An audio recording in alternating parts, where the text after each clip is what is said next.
किसान आत्महत्या कर चुका है जब से भारतीय जनता पार्टी की सरकार आई है। क्या हमें कोई बताएगा कि जिस देश का किसान आत्महत्या के लिए मजबूर हो वो कैसे खुशहाल हो जाएगा?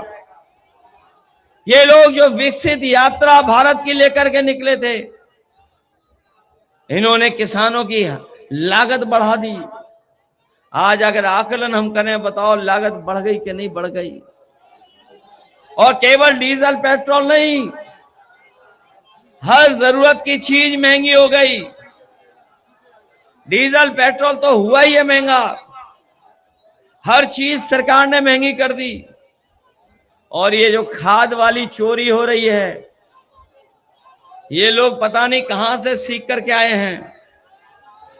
हमें लगता है ये लोग, ये जो खाद की चोरी है, ये पार्ले जी बिस्किट पैकेट से सीखे हैं।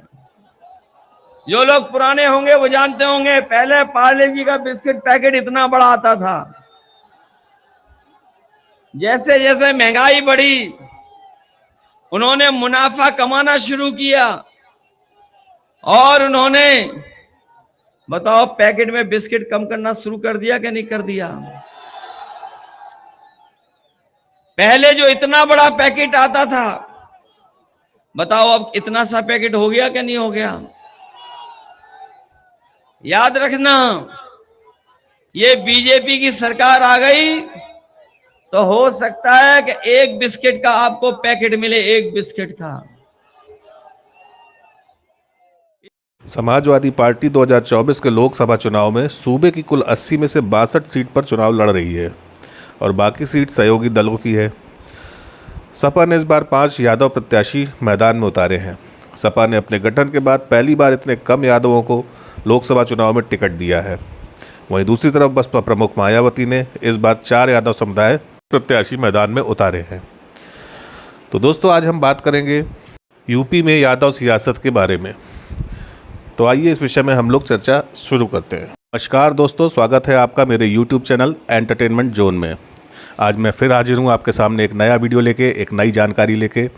तो वीडियो शुरू करने से पहले, अगर आप मेरे चैनल में नए हों या इससे पहले भी आप मेरे चैनल में आ चुके हों और मुझे सब्सक्राइब करना भूल गए हों, तो कृपया मेरे चैनल को सब्सक्राइब जरूर करें और घंटी के निशान को दबाकर नोटिफिकेशन ऑन कर लें, जिससे कि आपको इसी तरह की नई और रोचक जानकारियाँ मिलती रहें। और वीडियो अगर पसंद आए तो कृपया लाइक और कमेंट अवश्य करें। चलिए वीडियो शुरू करते हैं।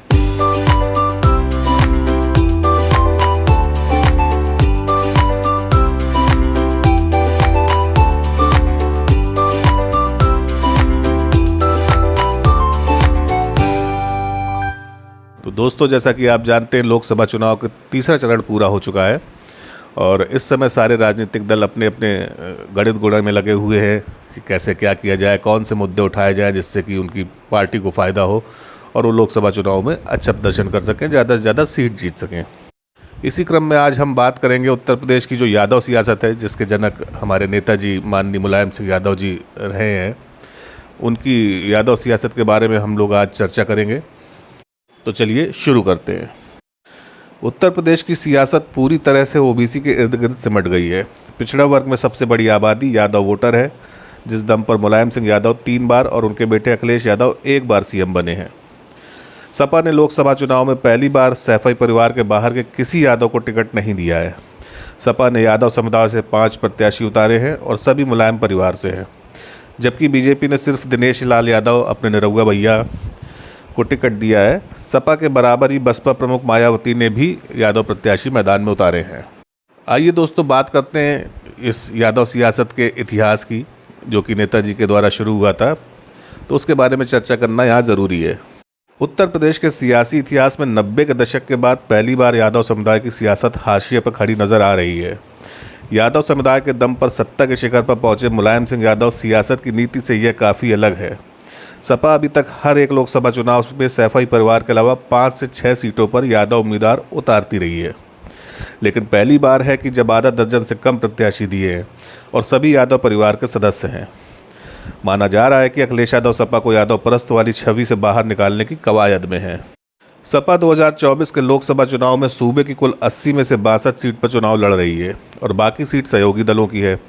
सपा ने इस बार 5 यादव प्रत्याशी उतारे हैं, जिनमें कन्नौज सीट पर खुद अखिलेश यादव चुनाव लड़ रहे हैं, तो मैनपुरी सीट से उनकी पत्नी डिंपल यादव जी मैदान पर हैं।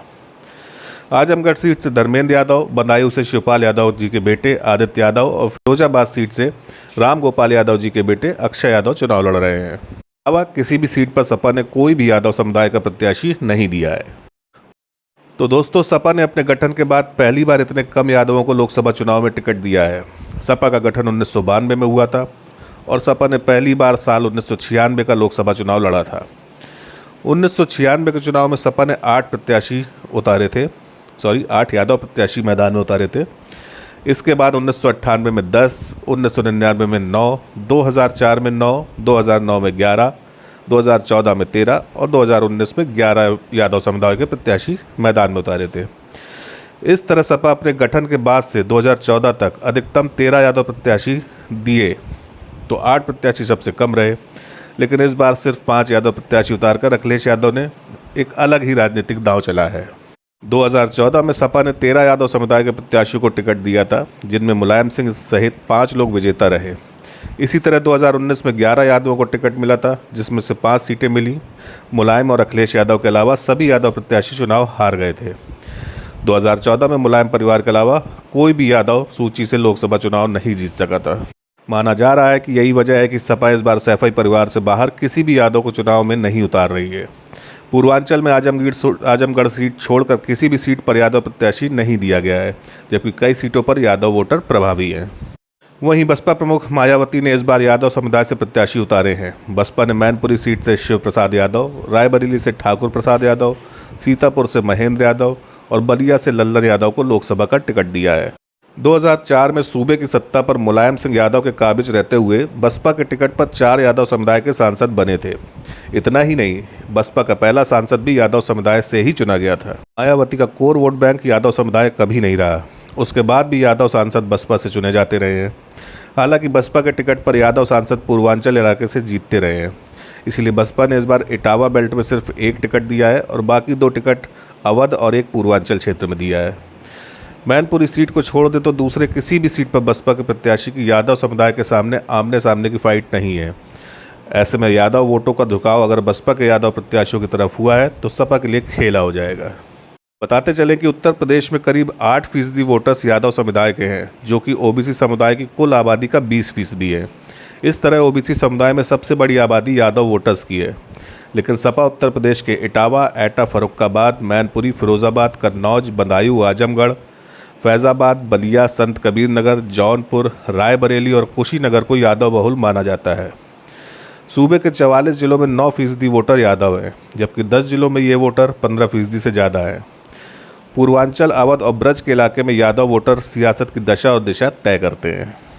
सूबे में यादव समाज में मंडल कमीशन के बाद ऐसी गोलबंदी हुई कि ये सपा का कोर वोटर बन गया। इन्हीं यादव वोटरों के दम पर मुलायम सिंह यादव 3 बार और अखिलेश यादव 1 बार सूबे के मुख्यमंत्री रहे। हालांकि सपा के राजनीतिक आगाज से पहले ही राम नरेश यादव जनता पार्टी से यूपी के मुख्यमंत्री रह चुके थे। बाद में उन्होंने कांग्रेस का दामन थाम लिया, लेकिन यादव समुदाय के नेता के तौर पर मुलायम सिंह जैसी पकड़ नहीं बना सके। वरिष्ठ पत्रकार सैयद कासिम कहते हैं कि सपा के यूपी की सत्ता में रहने के दौरान यादव समाज सियासी तौर पर ही नहीं बल्कि आर्थिक, सामाजिक और शैक्षणिक रूप से काफ़ी मजबूत हुआ। मुलायम और अखिलेश सरकार में यादवों की तूती बोलती है। हालांकि सपा पर सत्ते में रहते हुए यादव परास्त होने का आरोप भी झेलना पड़ा है। इसके चलते गैर यादव ओबीसी जातियां सपा से छिटककर बीजेपी और दूसरे दलों के साथ चली गई, जिसके चलते अब अखिलेश इस बार यादव समुदाय से किनारा कर रहे हैं ताकि यादव परस्त छवि को तोड़ सकें। दोस्तों, क्या अखिलेश यादव जी यादव परस्त छवि को तोड़ पाएंगे? आइए देखते हैं। 2014 के बाद से यूपी में बीजेपी ने ऐसी सियासी बिसात बिछाई कि यादव वर्चस्व वाली राजनीति को तगड़ा झटका लगा। माना जा रहा है कि सपा प्रमुख अखिलेश यादव अब यादव परस्त छवि को तोड़ने में जुटे हैं, जिसके लिए उन्होंने सिर्फ 5 यादव समुदाय में से प्रत्याशी उतारे हैं। पूर्वांचल में सिर्फ धर्मेंद्र यादव को टिकट दिया है, जबकि बाकी सीटों पर गैर यादव ओबीसी पर दांव खेला है। सपा ने जिन सीटों पर यादव प्रत्याशी उतारे हैं वो सभी मुलायम अखिलेश परिवार से हैं। यादव महासभा के अध्यक्ष अनुराग यादव कहते हैं कि उत्तर प्रदेश में यादव सियासत को हाशिए पर ढालने का काम किया जा रहा है। यूपी के सभी दलों ने यादव समुदाय को निराश किया है। उनकी आबादी के लिहाज से किसी भी दल ने टिकट नहीं दिया है। सपा ने 5 टिकट दिए हैं और 5 मुलायम परिवार के सदस्य हैं। इन्हें यादव समुदाय के तौर पर नहीं देखा जाना चाहिए। अखिलेश यादव इस पीडीए के फार्मूले को लेकर चल रहे हैं, जिसके चलते यादव समुदाय से किनारा करके दूसरी ओबीसी जातियों को तवज्जो दिया है। उन्हें यह पता है कि यादवों के पास कोई दूसरा विकल्प नहीं है, क्योंकि दूसरे दलों ने भी कोई खास टिकट नहीं दिए हैं। सपा 2024 के लोकसभा चुनाव में पीडीए फार्मूले पर सियासी बिसात बिछाने में जुटी है। अब तक सपा की घोषित टिकटों में महज 7% यादव चेहरे हैं। 2014 के अनुपात में यह आधा और 2019 के मुकाबले महज 1/3 है। इसके जिन 5 टिकट यादवों को मिले हैं वे सभी मुलायम परिवार के हैं। पार्टी अब तक यादवों से अधिक टिकट कुर्मी पटेल को दे चुकी है। सपा के लिए कहीं यादव समुदाय को नज़रअंदाज करना सियासी तौर पर उन्हें महंगा न पड़ जाए। सैफई परिवार को सियासत में लाने का काम मुलायम सिंह यादव ने किया था। मुलायम सिंह बाकायदा सियासी ज़मीन तैयार करके परिवार को सौंपते रहे हैं। आजमगढ़, मैनपुरी, कन्नौज, फिरोजाबाद, बदायूं और संभल ऐसी संसदीय सीटें हैं जहां की राजनीति मुलायम परिवार के इर्द गिर्द ही घूमती रही है। मुलायम सिंह ने विधायकी से लोकसभा की सियासत में किस्मत आजमाई। 1996 में मुलायम सिंह यादव ने मैनपुरी और संभल सीट से चुनाव लड़े और जीतने में सफल रहे। इसके बाद से मुलायम परिवार के सदस्यों का संसद पहुंचने का सिलसिला शुरू हुआ। 1998 में मुलायम सिंह संभल से दोबारा चुने गए। इसके बाद 1999 में मुलायम सिंह मैनपुरी और कन्नौज सीट से चुनाव लड़े और दोनों सीट से जीतने में सफल रहे। इसके बाद मुलायम सिंह ने कन्नौज सीट छोड़ दी, जहां से अखिलेश यादव सांसद बने। 2004 में मुलायम परिवार से 3 लोग चुनाव लड़े। मुलायम सिंह मैनपुरी, अखिलेश यादव ने कन्नौज और राम गोपाल यादव ने संभल सीट से किस्मत आजमाई। तीनों ही सदस्य जीतने में सफल रहे। 2004 में मुलायम सिंह यादव ने यूपी के मुख्यमंत्री बनने पर मैनपुरी सीट छोड़ दी, जिसके बाद धर्मेंद्र यादव वहां के सांसद बने। 2009 के चुनाव में मुलायम परिवार से 4 सदस्य चुनाव लड़े। मुलायम सिंह ने मैनपुरी और धर्मेंद्र यादव ने बदायूं सीट से चुनाव लड़ा। अखिलेश यादव ने फिरोजाबाद और कन्नौज सीट से किस्मत आजमाई। दोनों ही सीटें जीतने में सफल भी रहे हुए। जिसके बाद अखिलेश यादव ने फिरोजाबाद सीट को छोड़ दिया, तो वहां से उनकी पत्नी डिम्पल यादव ने चुनाव लड़ा, लेकिन जीत नहीं सकी। 2014 में मुलायम परिवार के 5 सदस्यों ने चुनाव लड़ा और 5 ने जीत दर्ज की। मुलायम सिंह यादव मैनपुरी और आजमगढ़ सीट से चुनाव लड़े थे। डिम्पल यादव कन्नौज, धर्मेंद्र यादव बदायूं, अक्षय यादव फिरोजाबाद सीट से चुनाव लड़े।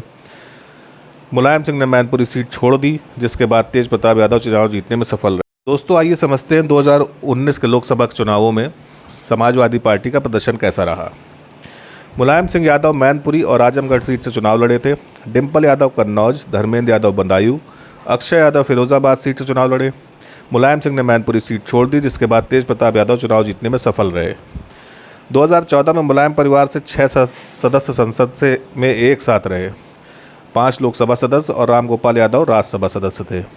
2019 में मुलायम परिवार से 6 सदस्य लोकसभा चुनाव लड़े थे, जिनमें से आजमगढ़ से अखिलेश यादव और मैनपुरी से मुलायम सिंह यादव ही जीत सके थे। कन्नौज से डिम्पल यादव, बदायूं से धर्मेंद्र यादव और फिरोजाबाद से अक्षय यादव, शिवपाल यादव चुनाव हार गए थे। 2024 के लोकसभा चुनाव में सैफई परिवार के छत्रप अपनी अपनी ही सीट पर फंसे हुए हैं। वे अन्य सीटों तक नहीं पहुंच पा रहे हैं। बीजेपी ने इस बार सैफई परिवार के उम्मीदवारों को उनके घर में ही घेरे रखने की रणनीति बनाई है, तो दूसरी तरफ यादव वोट बैंक को अपने पाले में लाने के लिए एड़ी चोटी का जोर लगा रही है। ऐसे में देखना है कि यादव समुदाय इस बार क्या सियासी रुख अपनाता है, क्योंकि डोरे तो सभी डाल रहे हैं। इस शहमात के खेल में यादव सियासत क्या करवट लेती है, देखना दिलचस्प होगा। समाजवादी पार्टी के मुखिया अखिलेश यादव इस बार लोकसभा चुनाव में नई रणनीति के साथ उतरे हैं।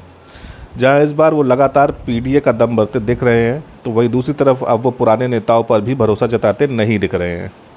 यूपी में समाजवादी पार्टी के उम्मीदवारों की सूची में इसकी साफ झलक देखी जा सकती है। सपा अध्यक्ष अखिलेश यादव ने 2019 के मुकाबले इस बार अपनी रणनीति बदली है।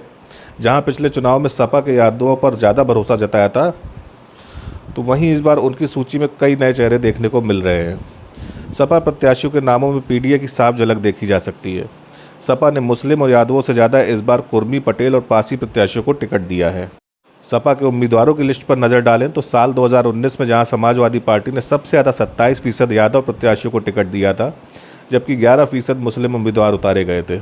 इसके अलावा कुर्मी, पटेल, पासी और निषाद समाज से 8% टिकट दिए गए थे। ब्राह्मण, ठाकुर और वैश्य समाज से 2 उम्मीदवारों को उतारते हुए 5% ही प्रतिनिधित्व दिया गया था।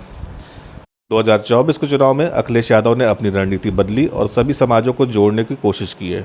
इस बार सपा ने सबसे ज़्यादा कुर्मी पटेल को 16%, पासी को 11%, कुशवाहा, सैनी, शाक, जाटव समाज से 10-10%, निषाद और यादवों को 8-8%, मुस्लिम ब्राह्मणों को 4-4% और ठाकुर, वैश्य, खत्री और जाट समाज के उम्मीदवारों को 3-3% टिकट दिया है।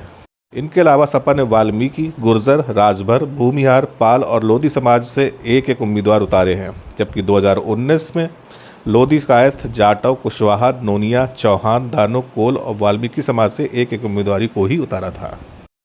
दोस्तों, अखिलेश यादव जी की जो रणनीति है, जो उन्होंने 2024 के लोकसभा चुनावों के लिए बनाई है, अपनी बदली हुई रणनीति, वो उनके कितने काम आती है, ये तो हमको आगामी रिजल्ट में ही पता चलेगा।